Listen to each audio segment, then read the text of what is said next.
por décadas, criou uma predisposição, né, nos adolescentes e nos jovens de irem para a faculdade bovinamente. Né? A gente fala, vai para a faculdade, é o objetivo de toda a escolaridade. Né? Ele vai sendo educado para ir para a universidade. Se ele passa naquele que queria, então, ele vai para lá quase vendo deuses. Olha o professor, aí os olhos dele brilham. Pode ser um erro da educação mesmo, né? Primeiro erro da educação. O segundo erro, que eu identifico aí na nossa cultura também, de facilitar a vida dos formadores, né, dos formadores que formam, é que, aí eu vou entrar na pergunta do Bruno, é que também não é tão fácil a gente combater essas coisas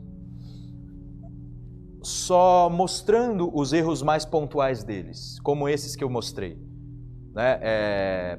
Política estudantil invadindo universidade, professor em sala de aula que não domina seu conteúdo, que tem medo de pôr aluno para competir, que não gosta de competição porque é coisa do demônio. Todas essas ideias, professores mal formados, professores sem tanta vontade de agir, e alguns professores eu até entendo, trabalho de manhã, tarde, de noite, de madrugada, mas ainda assim eu nunca vejo desculpa para trabalhar mal. Enfim, eu acho que você pode ser sofrido, mas daí a você comprometer crianças e adolescentes é um egoísmo muito grande. Mas não sei da realidade de todos. Além de tudo isso, que a gente pode identificar e combater, muitos aqui presentes, quando a gente estava no café, vieram me contar de professores conseguindo impor visões que eram ideológicas, não eram disciplinas trabalhadas cientificamente. Eles eram ideólogos, não eram cientistas nem filósofos. E a disciplina, muitas vezes... Alguém consegue lembrar que disciplina que era? Vocês que me contaram? Aqueles eventos? Só disciplina, não precisa falar nome de professor não, eu quero ser processado. Psicologia social? Sociologia? Política econômica internacional? Eu passei por uma em ciência política na faculdade de direito administrativo, direito constitucional, direito penal. Alguém fez direito aqui? É dose? Fez, né? Não é assim?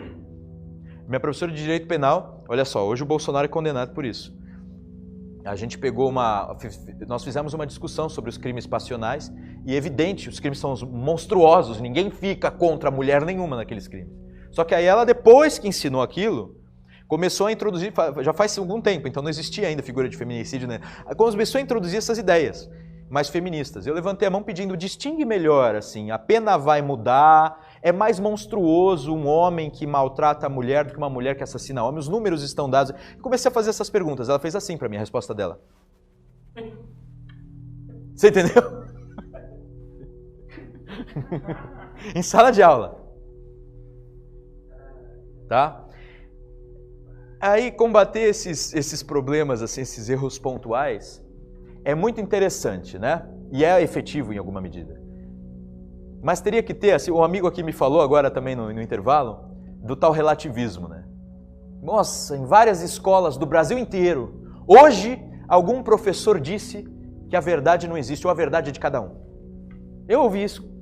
Eu respondi parecido, graças a Deus eu segui mais ou menos o caminho que você apontou. Que ele diz, a verdade, cada um é cada um e a verdade é aquela de cada um. E se você não obedece à verdade que ele está expondo no ato, você é uma espécie de monstro, não é verdade? Ninguém pode levantar a mão. A verdade é que, a minha verdade é que eu acho que a senhora é uma jumenta. Não vai dar certo. Mas se todo mundo fizesse alguma coisa parecida com o que a gente fez, né, de levantar a mão e perguntar, mas isso que a senhora está dizendo não é uma verdade? É uma coisa tão simples. Isso já ajudaria. E em alguma medida está acontecendo hoje. Eu vou contar para vocês uma coisa. Quando eu comecei a dar aula, os alunos já vinham mais ou menos esquerdizados. Quando eu era aluno, era um tanto apolítico. Não sei vocês, eu tenho 30 e poucos anos, não preciso definir. E quando eu estudava no ensino médio, ninguém gostava muito de falar de política, não sei vocês. Não tinha PT na minha escola nem nada. Quando eu comecei a dar aula, a maioria era esquerdista. Passados 6, 7 anos, o negócio foi mudando. Tá entendendo? Foi virando. E os alunos já chegavam predispostos a lutar contra bandido. E, inclusive, quando eu explicava a história sem a luta de classes, eles gostavam. A coisa está mudando. E agora, o que pode ser muito mais eficaz do que isso? aí eu trago a resposta ao Bruno, né? O Bruno tinha me perguntado por que o Olavo tem uma certa predileção pelos ficcionistas em detrimento dos historiadores e de outros escritores, né?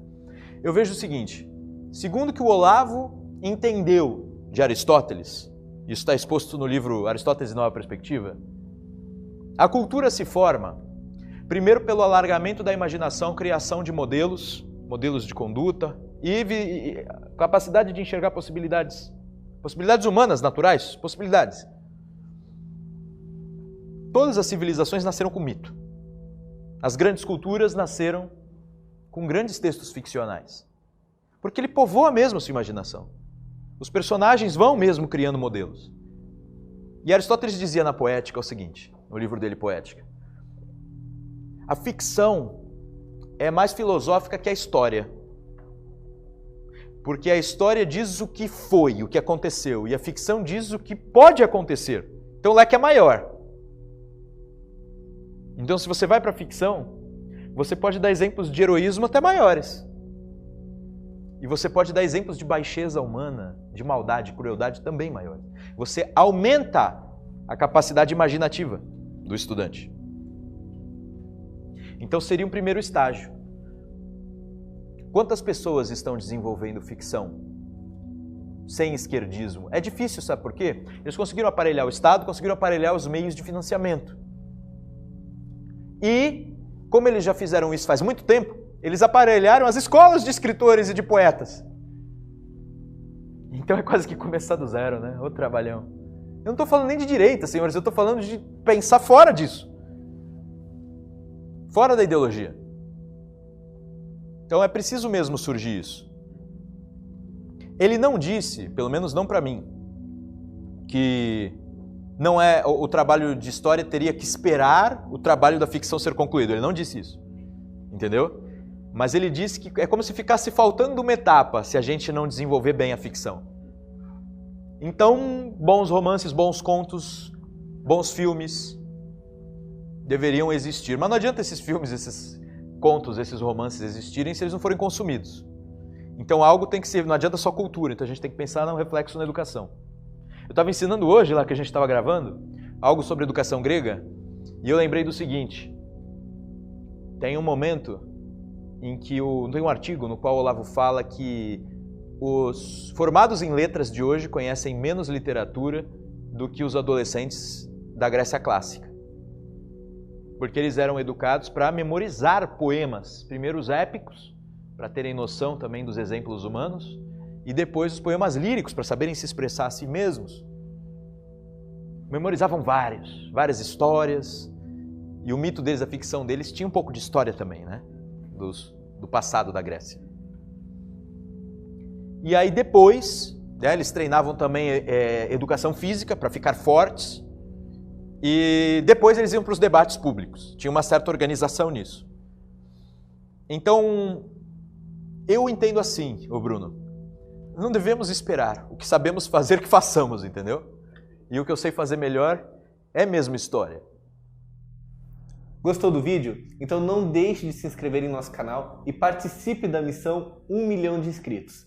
Se chegarmos a 1 milhão de inscritos até o final do ano, estaremos sorteando todos os quadros do Congresso Brasil Paralelo e, além disso, sortearemos 100 assinaturas. Com a assinatura você terá acesso a todo o conteúdo que já produzimos em nossas séries e também ao núcleo de formação. Esse trecho é apenas uma parte de uma das aulas do núcleo. Então não deixe de fazer sua inscrição, ajude o nosso canal e caso tenha gostado do vídeo, faça seu comentário aqui embaixo. Compartilhe e vamos seguir juntos. Obrigado!